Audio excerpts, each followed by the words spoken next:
أعوذ بالله من الشيطان اللعين الرجيم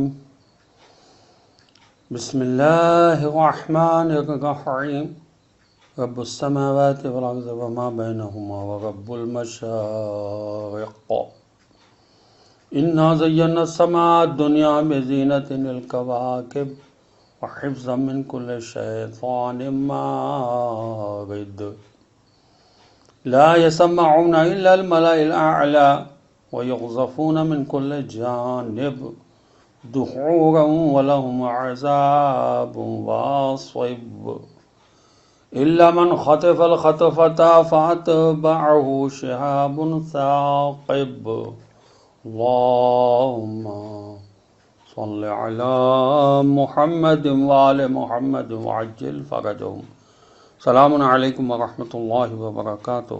اللہ تبارک و تعالیٰ کا شکر ہے کہ میں نے سورہ صافات جو قرآن مجید کا 37 نمبر کا سورہ ہے اس کی آیات 5 تا 10 تک کی تلاوت کا شرف حاصل کیا۔ آیت نمبر 5 کا ترجمہ یہ ہے کہ جو آسمانوں زمین اور جو کچھ ان کے درمیان ہے سب کا رب اور مشرقوں کا رب ہے۔ یہ اللہ واحد وہی ہے جو آسمانوں زمینوں ان کے درمیان موجودات کو ایک تدبیر کے ساتھ چلا رہا ہے، وہ ان موجودات کا رب اور مالک ہے۔ وہ رب المشارق اور وہ مشرقوں کا مالک۔ مشرقوں کا اس طرح ممکن ہے اس لیے ذکر ہوا ہو کہ سورج کے طلوع کا تدبیر حیات میں کلیدی کردار ہے۔ اللہ کی وحدانیت پر کل کائنات کا نظام شاہد ہے۔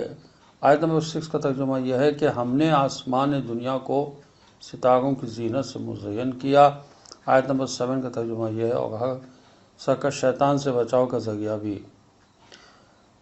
اللہ فرما رہا ہے کہ ہم نے قریب ترین آسمان کو ستاروں کی زینت سے مزین کیا۔ بظاہر ایسا معلوم ہوتا ہے کہ جو ستارے اور کہکشائیں انسان کے مشاہدے میں آتی ہیں وہ سب 7 آسمانوں میں سے صرف آسمان اول یعنی السماء الدنیا سے متعلق ہیں، بلکہ پہلے آسمان کے بارے میں بھی انسانی مشاہدات اور معلومات نہایت محدود ہیں۔ چنانچہ آسمان اولا کا جو حصہ انسانی مشاہدے میں آیا ہے اس کی وسعت کا یہ عالم ہے کہ بعض کہکشاؤں کی روشنی اربوں سالوں سے چلی ہوئی ہے لیکن ابھی تک ہم تک نہیں پہنچی۔ یاد رہے کہ روشنی کی رفتار 1,86,284 میل فی سیکنڈ ہے۔ ارشاد ہوا وَحِفْظًا مِّن كُلِّ شَيْطَانٍ مَارِدٍ۔ انہی ستاروں کو جہاں آسمان اول کے لیے زینت بنایا وہاں ان ستاروں کو مردود شیاطین کو بھگانے کا بھی ذریعہ بنایا ہے۔ اس آیت سے ظاہر ہے کہ عالم بالا میں جہاں ان ستاروں کا دائرہ اثر ہے ان ملکوتی فضاؤں میں شیاطین کا داخلہ ناممکن ہے۔ آیت نمبر 8 کا ترجمہ یہ ہے کہ وہ عالم بالا کی طرف کان نہ لگا سکیں یعنی شیطان، اور ہر طرف سے ان پر انگارے پھینکے جاتے ہیں۔ آیت نمبر 9 کا ترجمہ یہ ہے کہ دھتکارے جاتے ہیں اور ان پر دائمی عذاب ہے۔ آیت نمبر 10 کا ترجمہ یہ ہے مگر ان میں سے جو کسی بات کو اچک لے تو ایک تیز شعلہ اس کا پیچھا کرتا ہے۔ آیت میں ارشاد ہوا کہ لا يسمعون الا الملأ الاعلی۔ الملا جماعت کے معنوں میں ہے اور یہ لفظ شریف جماعت کے لیے بھی استعمال ہوتا ہے۔ ان ستاروں کی وجہ سے شیاطین عالم بالا کی شریف جماعت کی باتوں کی طرف کان نہیں لگا سکتے۔ شریف جماعتوں سے مراد وہ ملائکہ ہو سکتے ہیں جو تدبیر امور پر مامور اور اس کائنات میں رونما ہونے والے رازوں سے واقف ہیں۔ قابل توجہ نقطہ یہ ہے کہ عربوں میں کہانت کا بڑا چرچا تھا اور کاہنوں سے غیب کی خبریں معلوم کرنے کا رواج عام تھا۔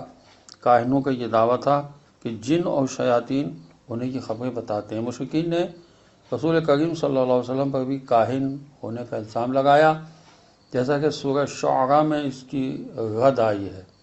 وما تنزلت بہ الشیاطین وما ينبغي لهم وما يستطيعون انهم عن السمع لمعزولون۔ سورہ شعراء قرآن مجید کا 26 نمبر کا سورہ ہے، اس کی آیت نمبر 210 سے لے کر 212 میں ارشاد ہوا کہ اور اس قرآن کو شیاطین نے نہیں اتارا اور نہ یہ کام ان سے کوئی مناسبت رکھتا ہے اور نہ ہی وہ استطاعت رکھتے ہیں، وہ تو یقیناً وحی کے سننے سے بھی دور رکھے گئے۔ اس آیت میں بھی اس بات کی رد ہے کہ شیاطین عالم بالا میں موجود ملائکہ کی باتیں سن سکتے ہیں، اگر کوشش کرتے ہیں تو ان پر ہر طرف سے حملہ ہوتا ہے۔ ممکن ہے ہر طرف سے مراد ان فضاؤں کا ماحول ہو جنہیں عبور کرنا شیاطین کے لیے ممکن نہ ہو، جس طرح انسان کو اپنی زمینی فضا سے خارج فضاؤں میں جانے کے لیے مشکلات کا سامنا کرنا پڑتا ہے۔